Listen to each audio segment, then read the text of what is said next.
In 10 anni nel Padovano le imprese femminili sono cresciute di appena 2 punti percentuali, sono circa 18.000 e rappresentano il 21% della totalità. Il dato, anche se in crescita, è rappresentato da numeri ancora troppo contenuti. Come aiutare e agevolare queste imprese è la mission del Comitato dell'Imprenditoria Femminile della Camera di Commercio, che durante l'Open Day in Piazza Zanellato a Padova ha cercato di far conoscere alle imprenditrici le opportunità di crescita. Uno degli ostacoli che le donne percepiscono è proprio l'accesso al credito o microcredito, che significa non soltanto difficoltà nell'avviare un'attività imprenditoriale, ma anche difficoltà poi a sostenerla, tant'è che anche la longevità delle imprese femminili è stimata essere inferiore a quella degli omologhi di sesso maschile. Il nodo centrale è quello dell'accesso al credito e ai finanziamenti, leva indispensabile per favorire la crescita delle imprese femminili, che nel 64% dei casi sono individuali. Difficoltà percepita più che reale di accesso al credito, perché l'abbiamo visto oggi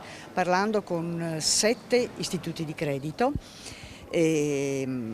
quanto sia in realtà una percezione negativa da parte delle imprese femminili, che nasce dalla mancanza di informazioni.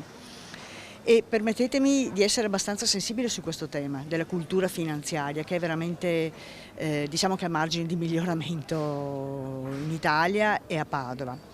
La consapevolezza di poter accedere al credito nasce innanzitutto dall'informazione di poterlo fare. Particolare attenzione è stata rivolta anche alla formazione per prevenire la violenza di genere nelle imprese. Come si può riconoscere quando ci sono casi di violenza che possono avvenire sia nel luogo di lavoro ma anche poi violenza domestica.